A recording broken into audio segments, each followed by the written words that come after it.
আল্লাহ সুবহানাহু ওয়া তাআলাকে নির্জনে স্মরণ করতে হবে, একাকী একাকী। আপনারা জানেন কিয়ামতের দিন 7 শ্রেণীর লোকদেরকে ভিআইপি হিসেবে আল্লাহ সুবহানাহু ওয়া তাআলা আরশের ছায়ায় আশ্রয় দেবেন। কয় শ্রেণীর লোকদেরকে?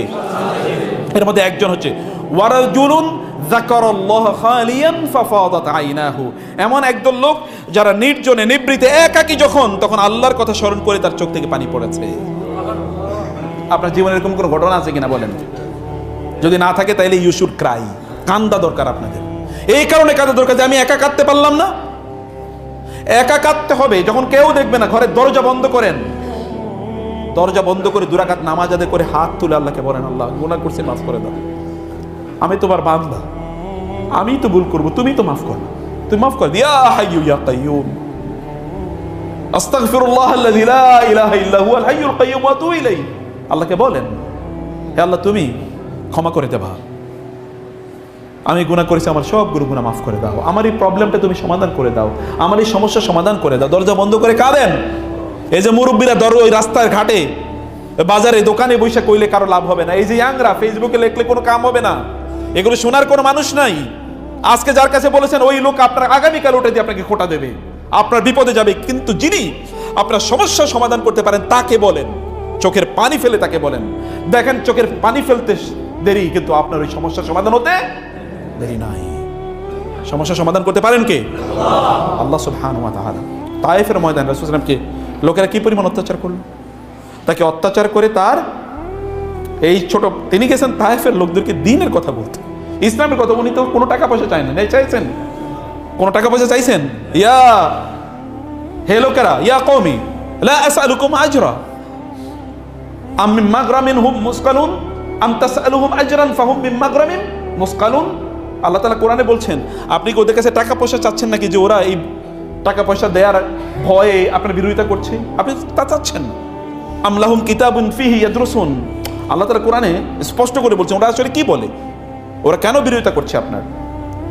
রাসূলুল্লাহ সাল্লাল্লাহু আলাইহি ওয়াসাল্লাম তাদেরকে গেলেন দাওয়াত দেওয়ার জন্য। কেউ তারা কি করলো, ছোট ছোট বাচ্চাদেরকে, দুষ্ট বাচ্চাদেরকে তারা লেলিয়ে দিল। দুষ্ট বাচ্চারা তিনি মধ্যখান দিয়ে রাস্তায় চলছেন, দুপাশে রাস্তার থেকে পাথর নিয়ে বাচ্চারা রাসূল সাল্লাল্লাহু আলাইহি ওয়াসাল্লামের পায়ে মারছে যেন তিনি হাঁটতে না পারেন। পা রক্তাক্ত হয়ে গেছে এবং পায়ে তো ছিল চামড়ার জুতা, এই চামড়ার জুতা রক্ত লেগে জুতা আটকে গেছে।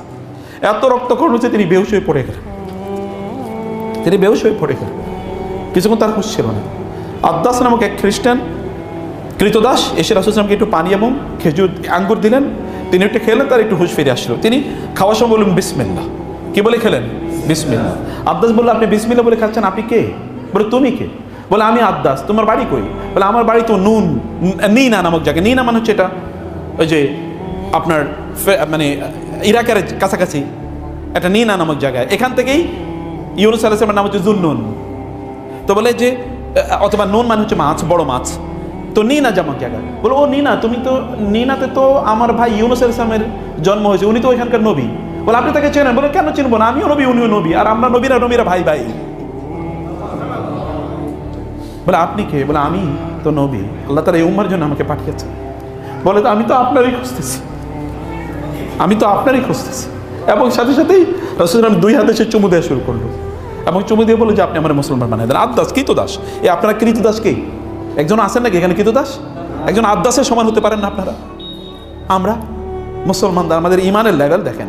আদ্দাস চুমু পড় দিল, রাসূল জড়িয়ে পড়লো তাকে এবং বলল আমি মুসলমান হয়ে যেতে চাই। তিনি তাকে মুসলমান বানিয়ে নিলেন। যাই হোক, এরপরে এখানেই জিবরাইল সাথে আপনার পাহাড়ে ফেরেশতা আসলেন এবং বললেন, ইয়া রাসূলুল্লাহ, আল্লাহ তাআলা আমাকে পাঠিয়েছেন আপনার কাছে অনুমতি নেওয়ার জন্য। এই দুটো পাহাড়কে আপনি অনুমতি দিলে এই তাইফবাসীর উপর এই পাহাড়কে আমি ছুঁড়ে ফেলবো এবং এদেরকে একেবারে মাটির সাথে মিশিয়ে দেবো। রাসূল বললেন, না, আল্লাহ তাআলা কি আমাদের ধ্বংস করার জন্য পাঠাইছেন নাকি? আল্লাহ তো আমাদের ধ্বংস করার জন্য পাঠান, আল্লাহ তাআলা আমাকে মানুষকে দাওয়াত দেওয়ার জন্য পাঠাইছে। আমি তো ধ্বংস করার জন্য আসিনি, বরং আল্লাহর কাছে আমি দোয়া করি আল্লাহ তাআলা যেন এদের মধ্য থেকে এমন জেনারেশন তৈরি করেন যারা কেবল আল্লাহর ইবাদত করবে। এরপরে ফেরেশতারা চলে গেল। তিনি এবার দুহাত তুলে আল্লাহকে বলেন, আল্লাহুম্মা ইন্নী আশকু ইলাইকা বাসি, আল্লাহুম্মা ইন্নী আশকু ইলাইকা দুআফা কুওয়াতি ওয়া কিল্লাতা হিলাতি ওয়া হাওয়ানি আলান নাস। হে আল্লাহ, আপনি তো জানেন আমার দুর্বলতা, মানুষ আমাকে দুর্বল মনে করছে এবং আমার এরকম শক্তি নাই, আমার কৌশল নাই, এই কারণে এরা আমার উপর অত্যাচার করেছে, জুলুম করেছে, আপনি জানেন আল্লাহ। হে আল্লাহ, আনতা রব্বুল আরহামুর রাহিমিন, আনতা রব্বুল মুস্তাদআফিন, আনতা রব্বি। আপনি হচ্ছেন শ্রেষ্ঠতম রহমত দানকারী, আপনি হচ্ছেন দুর্বলদের রব, আপনি আমার রব। ইলা মান তাকিলুনি, আপনি কার কাছে আমাকে ছেড়ে দিচ্ছেন? ইলা বাঈদিন ইয়াতাজাহহামুনি, এমন কোন দূরবর্তী ব্যক্তির কাছে যিনি আমার উপর জুলুম অত্যাচার করবে। আও ইলা আদুউইন মাল্লাতাহু আমরি, নাকি এমন কোন শত্রুর কাছে যে শত্রুর কাছে আমার ভাগ্য আপনি ছেড়ে দিয়েছেন। ইল্লাম ইয়াকুন বিকা আলাইয়া গাদাবুন ফালা উবালি, আল্লাহ আমাকে লোকের অত্যাচার করুক, কিন্তু আপনি যদি আমার উপর অসন্তুষ্ট না থাকেন, আমি অত্যাচারকে কেয়ার করি না, আমি অত্যাচারকে কেয়ার করি না। কে আমার বিরোধিতা করলো, কে আমার উপর জুলুম করলো, আমি কেয়ার করি না। যদি আপনি আমার প্রতি সন্তুষ্ট থাকেন, তাহলে আমার জীবন দিয়ে হলো আপনার দিনকে আমি জমিন প্রতিষ্ঠা করে ছাড়বই। কথা কি দেখেন, জুলুমের নিচে পড়ি একটা লোক এরকম কথা বলে, এটা কেমনে, কিভাবে সম্ভব? এটা কিভাবে সম্ভব? জুলুম, তাকে হত্যা করার জন্য সকল পরিকল্পনা করেছে। তো তিনি বলছেন, যদি আপনি আমার প্রতি অসন্তুষ্ট না থাকেন, তাহলে আমি কোনো কেয়ার করি না। ফালা উবালি, আমি কাউকে, I don't care anyone, I don't care anything. যত কষ্ট দুঃখই হোক না কেন, আমি সব আপনার দিনের জন্য, আপনার জন্য করবো। প্রিয় ভাইরা, আল্লাহকে কেউ যদি ভালোবাসতে পারে, তাহলে সে অন্তর থেকে মজাটা পায়। এই মজা পাওয়ার কারণে সে তখন আর দিনকে কোনোভাবে পরিত্যাগ করে না। হৃদয়টাকে আল্লাহর স্থান বানাইতে হবে, যেন আল্লাহ সুবহানাহু ওয়া তাআলার আসন আছে, আল্লাহর ভালোবাসা আপনার হৃদয়টা জুড়ে আছে। কারণ আল্লাহ সুবহানাহু ওয়া তাআলা আপনার হৃদয়ের দিকে, অন্তরের দিকে তাকান। আল্লাহ তাআলা আপনার অন্তরের দিকে তাকান। আল্লাহ সুবহানাহু ওয়া তাআলা আপনার আমল কত বেশি, এর দিকে আল্লাহ তাকান না। হৃদয়কে যদি আপনি পরিচ্ছন্ন করতে পারেন, তাইলে ওই যে একাকী যখন থাকবেন, তখন আল্লাহকে স্মরণ করে আপনার চোখ থেকে পানি পড়বে, আদারওয়াইজ পানি পড়বে না, আদারওয়াইজ পানি পড়বে না। অতএব এটা আপনাদেরকে করতে হবে। এবং 3 নম্বর যে বিষয়টি, তা হলো মানে আল্লাহর সাথে একাকী কিছু সময় কাটান। ফেসবুকে যে পোলা পায়েন, ফেসবুকের সাথে সময় কাটান। এই যে বুড়ারা টেলিভিশন দেখে দেখে সময় কাটান, কেবল সারা জীবন ধইরা ব্যবসার হিসাব করলেন, দোকানের হিসাব করলেন, জমির হিসাব করলেন, কিন্তু আল্লাহর হিসাব কখন করবেন? আল্লাহর সাথে আপনার সময়ের হিসাব কখন করবেন? টাইম কিন্তু চলে যাচ্ছে। দেখেন না, যারা মরে গেছে তাদের খবর কই? আপনার বাপ দাদাদেরই খবর কই? কয়জনের স্মরণ আপনি করেন? আপনি আপনার বাপ দাদার খবর রাখেন, আর আপনার ছেলেমেয়েরা আপনার খবর রাখবে, এটা কেমনে চিন্তা করেন? কিভাবে চিন্তা করেন? আর দুনিয়া মালউনাতুন, দুনিয়াটা হচ্ছে লানত প্রাপ্ত, এবং এর মধ্যে যা কিছু সব লানত প্রাপ্ত। ইল্লা যিকরুল্লাহি ওয়া মান ওয়ালাহু আও আলিমান আও মুতাআল্লিমান, এর মধ্যে কেবল তারাই বেঁচে যাবে আল্লাহর জিকির যারা করে, এবং আল্লাহর জিকিরকারীদের সাথে যারা সম্পর্ক রাখে, যারা দ্বীনি জ্ঞান অর্জন করে, দ্বীনি জ্ঞান বিতরণ করে, তারা ছাড়া সব ধ্বংসপ্রাপ্ত। তারা ছাড়া সব, আল্লাহর সাথে কানেক্টেড থাকলে আল্লাহ সুবহানাহু ওয়া তাআলা আপনাকে বাঁচিয়ে দেবেন, আল্লাহ আপনাকে রক্ষা করবেনই। অতএব, এবং 3 নম্বর হচ্ছে তাওবা করেন। অনেক গুনাহ করেছেন, তাতে কি আসে যায়? আপনার গুনার চেয়ে আপনার রবের ক্ষমা কি ছোট না বড়? অনেক বড়, অনেক বড়। কত বড় গুনাহ করবেন আপনি? ইয়া ইবাদি আল্লাযীনা আসরাফু আলা আনফুসিহিম লা তাকনাতু মির রাহমাতিল্লাহ ইন্নাল্লাহা ইয়াগফিরুয যুনুবা জামিআ। এই লোকেরা কত বড় গুনাহ করছো, তোমার গুনাহ কত বড় বলো? এই গোটা দুনিয়া যদি তুমি গুনাহ দিয়ে ভর্তি করে ফেলো, তাহলে আমি তার চেয়ে বড় ক্ষমা দিয়ে তোমাকে ক্ষমা করে দেব। আল্লাহকে বলেন, আল্লাহ ক্ষমা করে দাও, বলেন, ভেতর থেকে বলেন, আল্লাহ ক্ষমা করে দাও। তাহলে দেখবেন আপনি, আপনার এর মাধ্যমে আপনার অন্তর নরম হবে, দিল নরম হবে। এটা দিল নরম করার অন্যতম প্রধান একটা উপকরণ, প্রিয় ভাইরা। আল কলবু ইয়াসলাবু মিন কাসরাতি যুনুব, মানুষের অন্তর কঠিন হয়ে যায় গুনাহ করার কারণে। গুনাহ করার কারণে মানুষের অন্তর কঠিন হয়ে যায়। গুনাহ করতে করতে করতে রাসূল সাল্লাল্লাহু আলাইহি ওয়াসাল্লাম বলেছেন, ইযা আযনাবাল আবদু যামবান নুকিতাত ফি কলবিহি নুকতাতুন সাউদা। লোকেরা যখন গুনাহ করে, তখন তার অন্তরে কি কালো দাগ পড়ে যায়, কালো দাগ পড়তে পড়তে এমন একটা অবস্থা হয়ে যায় যে তার অন্তরে আর কোনো দিনই কথা আর দিনই কাজের কোনো প্রভাবই তার অন্তরে পড়ে না। যখন নামাজে দাঁড়ায় তখন তার মন পড়ে না, যখন জুমা বারে তখন সে দেরিতে মসজিদে আসে, কোনোদিন খারাপ লাগে না এই লোকের। এমন একটা মুসলমান, এই সকল মুসলমান জুমা বারে, ভালো করে শুনেন, এরপরে কোন দিন জুমা যদি আপনাদের এখানে আসি, তাহলে দেখবো যে আপনাদের ইমানের পারদ কোন লেভেলে আছে। যখন জুমার দিন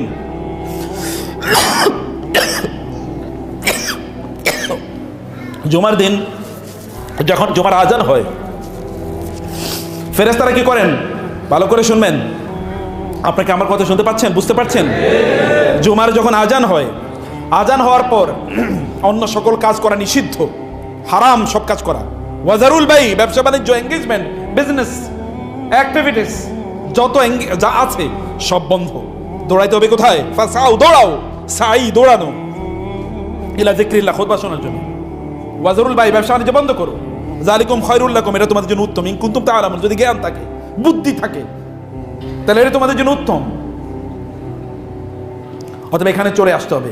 যখন খুতবা, খতিব সাহেব যখন খুতবা চলছে, খতিব যখন খুতবা দেওয়া শুরু করে দেয়, এর আগে ফেরেশতারা এসে মসজিদের দরজায় বসে। এর আগে ফেরেশতারা কি করে? মসজিদের দরজায় বসে। যখন খতিব সাহেব খুতবা শুরু করে, তখন খতিবের খুতবা শোনার জন্যে ওই যে ফেরেশতারা, তারা তাদের আমল নামাটা বন্ধ করে ফেলে। এই যে কারা মসজিদে আসে, এটা কিন্তু খতিব, এটা কিন্তু কে লেখে? ফেরেশতারা কিন্তু লিখতে থাকে। আপনার কথা বুঝতে পারছেন? যখন আপনি মসজিদে আসেন জুমাবারে, তখন ফেরেশতারা আপনাদের নাম লিখতে থাকে। কিন্তু যদি খতিব খুতবা শুরু করে দেন, তখনই ফেরেশতারা নাম লেখা, ওই যে তারা কি ওই ইয়াটা বন্ধ করে দেয়। এই আপনার এই যে মানে মুসহাফ অর্থাৎ যেখানে তারা লেখে, এটা বন্ধ করে দেয়। ডায়েরি লেখা বন্ধ করে দেয়, এবং রেকর্ড বুক বন্ধ করে দেয়, হাজিরা খাতা বন্ধ করে দেয়। এরপরে কে আসছে? এর হাজিরা খাতা তার নাম উঠতেছে? কথা বুঝতেছেন? হাজিরা খাতা নাম উঠতেছে। আপনি নামাজ পড়তে পারেন, অথবা আপনার ফরজ যে দায়িত্ব পালন হয়ে গেল, কিন্তু আপনার ফরজ, আপনার খাতা কিন্তু নাম নাই। কিয়ামতের দিন যদি বলা হয় তুমি আসছো কিনা, আপনি বলেন গেছি, চ্যালেঞ্জ করবেন, কিভাবে গেছো? তোমার যা হাজিরা খাতা নাম নাই। তো যারা চাকরি বাকরি করেন তারা জানেন, হাজিরা খাতা নাম না থাকলে তো ইয়ে বন্ধ, স্যালারি বন্ধ, বেতন বন্ধ। হাজিরা খাতা নাম নাই কেন? কি করছো তুমি? প্রমাণ করতে হবে যে তুমি এসছো। কোত্থেকে প্রমাণ করবেন? কে আপনার পক্ষে সাক্ষী দেবে সেদিন? কে সাক্ষী দেবে আপনাকে? ইয়াউমা তাশহাদু আলাইহিম আলসিনাতুহুম ওয়া আইদিহিম বিমা কানু ইয়াকসিবুন। সেদিন আল ইয়াউমা নাখতিমু আলা আফওয়াহিহিম ওয়া তুকাল্লিমুনা আইদিহিম ওয়া তাশহাদু আরজুলুহুম বিমা কানু ইয়াকসিবুন। সেদিন আপনার মুখ বন্ধ হয়ে যাবে, কথা বলবে না, কিন্তু হাত এবং পা বলবে দেরি করে আসছে। এই কারণে আমল নামের নাম লেখা হয় না। তখন বলে দেরি করে আসছিল, কিন্তু কি করছো? বলছে আমি তো অন্য কাজে ছিলাম। আমি কি বলি নাই যে অন্য কাজ করা নিষিদ্ধ? আজান দিলে কেন আইলা অন্য কাজে? তাই তুমি তো আমাকে ডিনাই করছো, আমাকে অস্বীকার করছো, প্রত্যাখ্যান করেছো, আমার কথা শোনো নাই, তোমার নামাজ বন্ধ। যাও, তোমার নামাজ আমি অ্যাকসেপ্ট করলাম না, আমি এটাকে ফেলে দিলাম, আমি এটাকে ছুঁড়ে ফেলে দিলাম। যাও, কি করবেন? সেটা করবেন কি? আল্লাহর সাথে ডিবেট করবেন? না, গ্রহণ করতে হবে। তখন মাস্তান নিয়ে যাবেন, এলাকার অনেক বড় রাজনীতিবিদ তারা নিয়ে যাবেন, যে ঠিক আছে আমার পক্ষে একটু সাফাই গাও। অথবা কোন পিস সাহেবের ধরছেন, অথবা কোন খাজা বাবারে ধরছেন, কোন বড় মুফতিরে ধরছেন, কোন বড় মাওলানার, কোন বড় শেখেরে ধরছিলেন, তখন শেখেরা আপনাকে নিয়ে বাঁচাবে? Never never. আপনার বাবা মাই তো আপনার খবর নেবে না। ইয়াউমা ইয়াফিরুল মারউ মিন আখি ওয়া উম্মিহি ওয়া আবিহি ওয়া সাহিবাতি ওয়া বানি। প্রিয় ভাইরা, অতএব মসজিদে আগে আসতে হবে। এবং এখানে আপনাদের এই যে কথা বলছিলাম, যে আপনাকে দ্রুত আল্লাহর ইবাদতে ছুটে আসা, এটাও কিন্তু আপনার অন্তরকে পরিষ্কার করে, পরিশুদ্ধ করে, অন্তরকে আপনার আল্লাহ সুবহানাহু প্রতি একেবারে কোমল করে দেয়। জিয়ারাতুল কুবুর, কবরকে কি করা? কবর জিয়ারত করা। কবর জিয়ারত করা এখন আমাদের একেবারে উঠেই গেছে। আমাদের অধিকাংশ লোক কবর জিয়ারত করতে যায় রাজনীতিতে, যখন দাঁড়াইবো, ইলেকশনে দাঁড়াইবো, অতএব শাহজালালের কবর জিয়ারত করতে যায়। পুরা কাজটাই হারাম, একটা শিরকি কাজ। তারপরে এনে গেছে শিরক কিভাবে রন্ধ্র রন্ধ্র ঢুকিয়ে দিয়েছে দেখছেন? খাজা বাবার কবর জিয়ারত করতে যাবে, বাপ মার খবর নাই। কবর জিয়ারতের জন্য সফর করা জায়েজ নাই। বুঝতে পেরেছেন? কবর জিয়ারতের জন্য সফর করা কি নাই? জায়েজ নাই। আপনি কবর জিয়ারত করবেন এখানে, আপনার আশপাশে যে কবর আছে সেটা জিয়ারত করবেন, কিন্তু ওই আপনার বাবা মার জন্য কবর জিয়ারত করতে যাবেন, গ্রামে গেছে কি 200 কিলোমিটার অতিক্রম করে গ্রামে গেছে বাপের কবর জিয়ারত করার জন্য। এর আগে কোনোদিন খবর হয় না, সিনেমা দেখে দিন কাটাইছে, নাটক দেখে দিন কাটাইছে, হারাম ব্যবসা করে দিন কাটাইছে, মানুষের গালিগালাজ করে দিন কাটিয়েছে। এখন গেছে মুসল্লির শাস্তে, দিনদার শাস্তে 200 কিলোমিটার 300 কিলোমিটার অতিক্রম করে বাপ মায়ের কবর জিয়ারত করতে গেছে।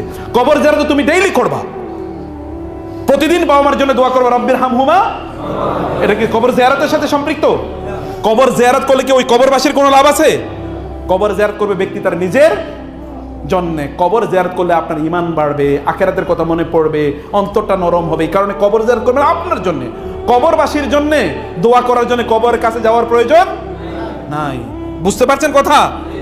ভালো করে শুনে নিয়েন, এগুলো নতুন কথা না, এটাই কথা। আপনি তো কোনোদিন দিন শিখেনি নাই, আপনার কাছে তো নতুন মনে হবে। আপনি দিনে কি জানেন? যদি বলে আলহামদুলিল্লাহ সূরার অনুবাদ বলেন, তো এখানকার কয়টা লোক বলতে পারবেন বলেন? তাহলে আপনি দিন জানেন কি? কিছুই তো জানেন না, কেবল দুনিয়া নিয়ে সারা জীবন ব্যস্ত ছিলেন। দিনের পড়াশোনা কবে করেছেন? কয়টা আলোচনা ঠিক মতো শুনেছেন? মসজিদে তো আসেন আর জীবন একেবারে যখন খুতবা শেষ তখন। এরপরে তো তাহলে আপনি তো দিনই আলোচনা শুনেনও না, দিন বুঝেনও না। দিনের কয়টা বই পড়েছেন? কোরআনের কয়টা সূরার আপনি অনুবাদ পড়েছেন? কয়টা সূরার তাফসীর পড়েছেন? কিছুই না। তাহলে এটা হচ্ছে আমাদের দিনের অবস্থা, প্রিয় ভাইরা বোনেরা। এবং এই জিকিরের মাজলিস যেখানে দিনই আলোচনা, এই আলোচনা এখানে বসবেন। আমি আজকে আসতে একজন আলোচকের, বাংলাদেশে খুব প্রমিনেন্ট এই সময়ের, অন্য ঘরানার আলোচক মানে দিনই আলোচক, কোনো ইসলামিক ব্যক্তিত্ব না, কিন্তু তিনি বলেছেন একজন আলেমের কথা যে আমি অমুকের ওই আলোচনাটা শোনার পরে আমার জীবনে যে পরিবর্তন হয়েছে, এই পরিবর্তনটা আমি বুঝাতে পারবো না। আমার একেবারে মানে আগে ছিলাম সেকুলার আলট্রা, এখন হচ্ছে আমি কি একজন প্রকৃত মোমেন হিসাবে কাজ করার জন্য চেষ্টা করছি। একটা লেকচার মনোযোগ দিয়ে শুনেছেন, এবং উনি বলেছেন আমি সারা রাত জুড়ে ওই বক্তৃতা শুনেছি, এবং সকালবেলা যখন আমি নামাজ পড়লাম 2 রাকাত ফজর নামাজ, আমার মনে হলো আমার গোটা জীবনে কোনোদিন এবাদতে আমি এত স্বাদ পাই নাই। একটা আলোচনা গোটা জীবনকে পরিবর্তন করে দিতে পারে, একটা আলোচনা গোটা জীবনকে পরিবর্তন করে দেবে। কিন্তু আপনি কয়জন আলোচনাকে নাম শুনছেন? কেবল শুনবেন যেগুলি বেদাতের কথাবার্তা বলে, কিচ্ছা কাহিনী, গল্প গুজব, কোরআন হাদিসের কিচ্ছু নেই, এগুলো কেবল শুনবেন। কানে সুখ, কানের সুখের জন্য আপনারা যান, কিন্তু দিনের সুখের কোনো পরিতৃপ্তি এবং তারপর হচ্ছে যে হচ্ছে আপনাকে দান করতে হবে, দান সাদাকা। গোপনে দান সাদাকা করবেন, প্রকাশ্যে না। এখন তো ক্যামেরা বসায় তারপরে দান করে নাকি, সাংবাদিক খবর দিয়া তারপরে দান করে। এমন জায়গায় দেখেছি দান করে বলবো 100 টাকা, কিন্তু সাংবাদিকের পেছনে খরচ করতে 10,000 টাকা। এরকম আছে কিনা? অধিকাংশ লোকের চরিত্র হচ্ছে এরকম, এটা তো মুনাফিকের আলামত। এবং কোনো একজন ব্যক্তি যদি আল্লাহকে সন্তুষ্ট না করা বরং মানুষকে দেখানোর জন্য দান করে, ওই ব্যক্তির এই দানের কারণে সে জাহান্নামে যাবে। ওই ব্যক্তির দানের কারণে কি জাহান্নামে যাবে। দান করে গোপনে, কেউ না দেখুক। ওই যে 7 শ্রেণীর লোকদেরকে আল্লাহ সুবহানাহু ওয়া তাআলা কিয়ামতের দিন ভিআইপি হিসাবে আর মানে কিয়ামতের ময়দানে আল্লাহর ছায়া প্রদান করবেন। তোমাদের একজন ব্যক্তি কি ওয়ারাজুলুন তাসাদ্দাকা বিসাদাকাতিন ফাআখফাহা হাত্তা লা তা'লামু শিমালুহু মা তুনফিকু বিহি ইয়ামিনুহু। এমন একজন ব্যক্তি যিনি সাদাকা দান করেন এমনভাবে যে তার বাম হাত জানার ডান হাত কি দান করেছে, এমনভাবে গোপনভাবে সে দান করে। কিছু দান কমপক্ষে এরকম করে 5 টাকা 10 টাকাই করেন, সমস্যা কি? সবই দেখা করতে হবে, সব দেখে একবার ফেসবুকে একটা পোস্ট দিতে হবে, আমি এই দান করলাম, আমি দানবীর, তাই না? এরকম একটা ভাব, এটা তো জীবন দুনিয়া আখিরাতকে বরবাদ করে দেবে। এটি করবেন না। এবং এক এক রাতের অন্ধকারে যখন নামাজে দাঁড়াবেন একাকী আল্লাহ তাআলার কাছে দুহাত তুলে দোয়া করেন, আল্লাহকে বলেন, একটা করে দেখেন অন্তত জীবনটা 60টা উপভোগ করবেন। পিতামাতার সাথে উত্তম আচরণ, পিতামাতার সাথে সুন্দর করে কথা বলা, আপনি বরকত জীবনে কল্যাণ পাবেন। পিতামাতার সাথে উত্তম আচরণ না করে কিভাবে সম্ভব? এটা কমপ্লিটলি অসম্ভব একটা জিনিস। এবং সর্বশেষ যে কথা বলছি তা হলো যে আমাদের চোখটাকে হেফাজত করতে হবে। অন্তর কিন্তু কি আইজ দ্য মেসেঞ্জার অফ হার্ট ইংরেজিতে বলা হয়, মানে চোখের কারণে অন্তর কি হয়ে যায়, কঠিন হয়ে যায়। দেখেন না কোরআনে সূরা নূরে বারবার বলেছে, কুল্লিল মুমিনিনা ইয়াগুদ্দু মিন আবসারিহিম ওয়া ইয়াহফাযু ফুরুজাহুম ওয়া কুল্লিল মুমিনাতি ইয়াগুদ্দুনা মিন আবসারিহিন্না ওয়া ইয়াহফাযনা ফুরুজাহুন্না ওয়া লা ইউবদিনা যিনাতাহুন্না ইল্লা মা যাহারা মিনহা ওয়া লা ইয়াদরিবনা বিখুমরিহিন্না আলা জুয়ুবিহিন্না ওয়া লা ইউবদিনা যিনাতাহুন্না ইল্লা লিবুউলাতিহিন্না ওয়া আবাইহিন্না। এভাবে আল্লাহ তাআলা বলেছেন যে পুরুষ এবং নারীরা তাদের চোখটাকে হেফাজত করবে। যদি আপনার চোখকে হেফাজত, এত জেনা ব্যভিচার চারিদিকে কেন? কারণটা কি?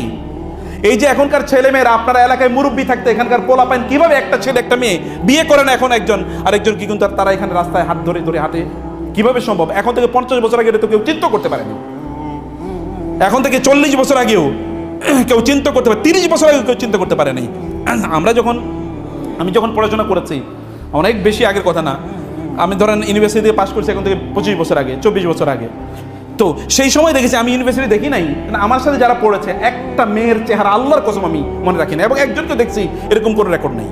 এবং এটা আমার জন্য না, আমার ফ্রেন্ডদের মধ্যে অধিকাংশই ক্লাসমেট যারা ছিল ইউনিভার্সিটিতে, ওই মেয়েদেরকেও কেউ কোনোদিন দেখেও না, মানে তাদেরকে তাকাই না, ওরা আলাদা কোথায় বসছে কি কোনোদিন খেয়ালও রাখি না, আমরা খবর রাখি না। আর এখন তো না চিনলে কবিরা গুনাহ হয়ে যায়, ওরে আমি চিনলাম না, আমার এখন আত্মহত্যা করা উচিত। আছে কিনা এরকম?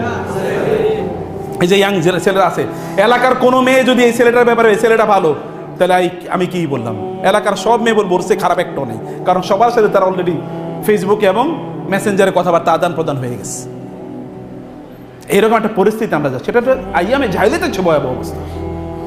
কীভাবে আমাদের অন্তর নরম হবে? এবং লাস্ট যেটা বলছি তাহলে যে আল্লাহ সুবহানাহু ওয়া তাআলা নেয়ামতের শুকর আদায় করা। প্রিয় ভাইরা, এবার দ্বিতীয় পয়েন্টে আমি 5 মিনিট কেবল আপনাদের আলোচনা করতে চাই, অত্যন্ত গুরুত্বপূর্ণ এই পয়েন্টটাতেই মূলত আমি আপনাদের কাছে আসতে চাচ্ছিলাম।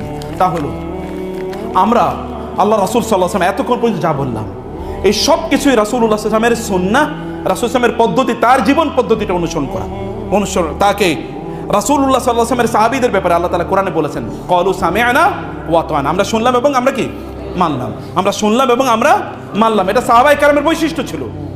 রাসূলুল্লাহ সাল্লাল্লাহু আলাইহি ওয়াসাল্লামের কাছে এক যুবক আসলো, ভালো করে শুনুন, সহিহ বুখারী হাদিস, এক যুবক আসলো, যুবকের হাতে একটা আংটি ছিল, স্বর্ণের আংটি। এখন বিয়ে করলে স্বর্ণের ছেলেদেরকে স্বর্ণের আংটি অথবা স্বর্ণের হার উপহার দেয় কিনা? আপনাদের এলাকায় দেয়? আর যারা দেয় কি কবিরা গুনাহ করলো নাকি আপনার জান্নাতি আমল করলো? পুরুষদেরকে কি স্বর্ণ দেওয়া জায়েজ আছে? স্বর্ণ দেওয়া হারাম, শুধু জায়েজ নাই এরকম না, হারাম। পুরুষরা যদি স্বর্ণ পড়ে, রাসূল বলেছেন এই দুটাকে আল্লাহ তাআলা পুরুষদের উপর হারাম করে দিয়েছেন, স্বর্ণ এবং রেশম, এবং নারীদের উপর এটাকে কি জায়েজ করে দিয়েছেন। কোন পুরুষ যদি দুনিয়াতে স্বর্ণ পড়ে, আল্লাহ তাআলা তাকে আখিরাতে স্বর্ণ পড়তে দেবেন। আখিরাতে স্বর্ণ কোথায় পড়বে? পুরুষরা জান্নাতে। তার মানে এই পুরুষ জান্নাতে যেতে পারবে না।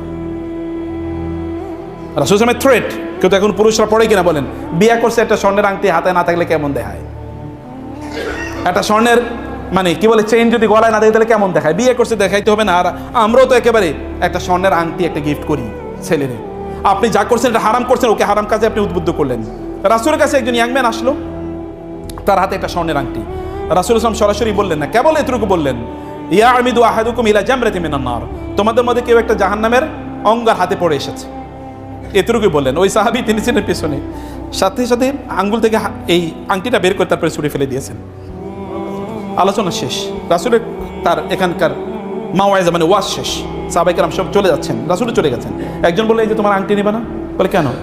বলে রাসূল সাল্লাল্লাহু আলাইহি ওয়াসাল্লাম বলছেন তুমি পুরুষরা আংটি পরবে না, তুমি এটা নিয়ে নাও, এখন তো রাসূল নাই, নিয়ে নাও, নিয়ে তারপর তোমার ওয়াইফের গিফট করলা, বাজারে বেচা দিলা, সাদাকা করে দিলা, কত কিছু করতে পারো।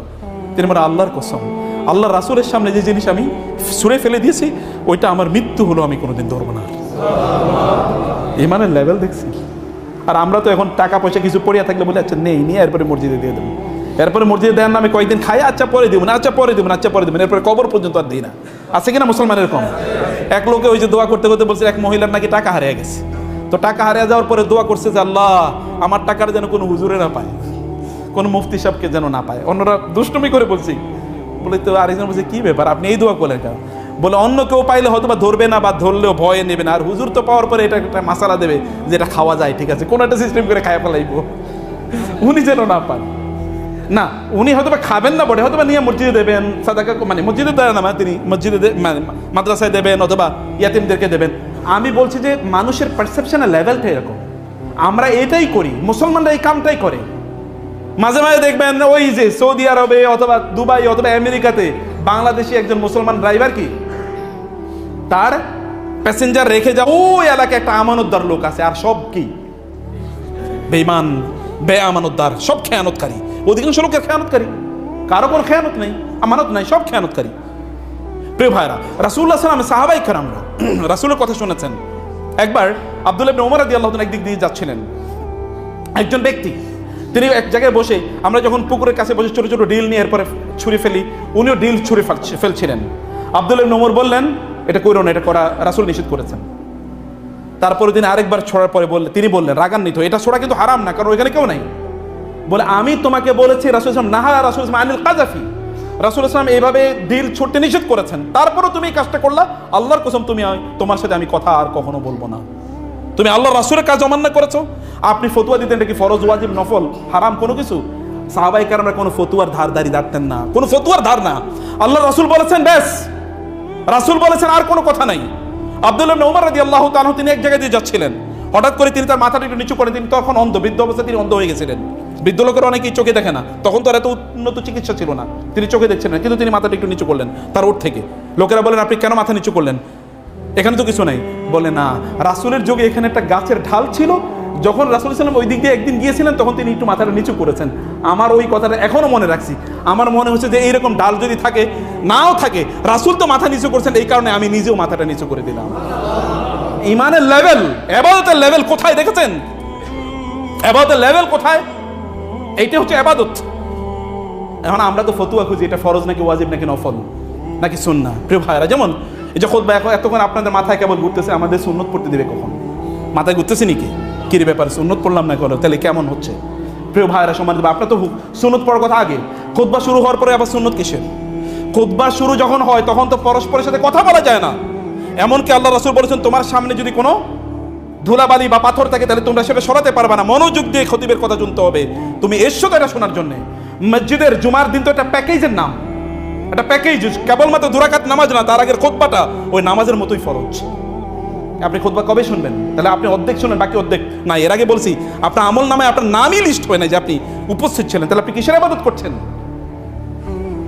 আমাদের এখন একটা বড় ইস্যু দাঁড়িয়েছে যে আমাদের খুতবাটা কি বাংলায় হবে নাকি আরবিতে হবে, এবং এটা দুইটা হবে নাকি তিনটা হবে, এরকম আমাদের ফতোয়া নিয়ে আমরা এখন অনেক ধরনের আমার টেনশন আছে। এই টেনশন ভ্যালিড, আমি এটাকে জাস্টিফাই করছি যে ঠিক আছে, টেনশনটা ভ্যালিড, কারণ আরবির প্রতি আমাদের মমতা আছে। আরবি তো আমাদের কি আইডেন্টি, আমাদের পরিচয়, আমাদের কোরআনের ভাষা, আমাদের নবীর ভাষা।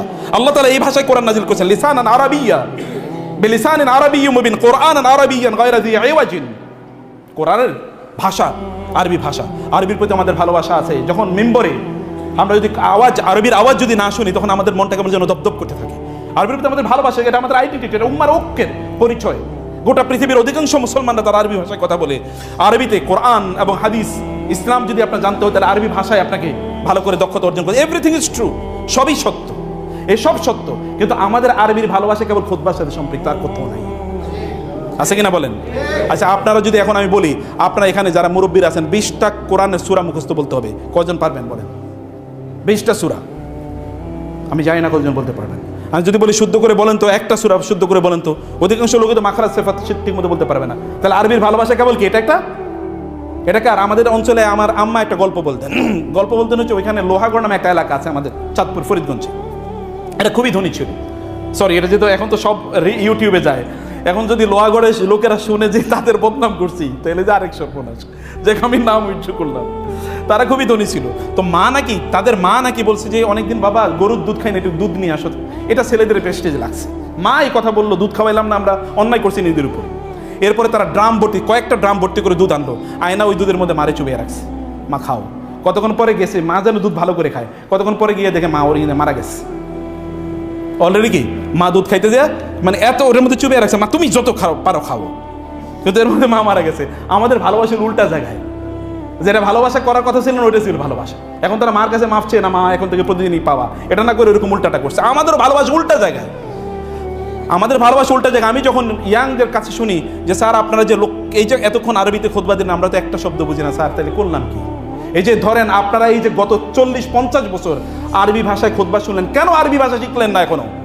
বলেন কয়টা মানুষ আমরা যখন এখন আরবিতে খুতবা দেবো, কয়টা মানুষ বলবেন যে আমি এখন আরবি বুঝতে পারলাম? আলেমরা বাদ দিয়ে, আর আলেমদের খুতবার ভালোবাসাও থাকবে, আরবির ভালোবাসা থাকবে।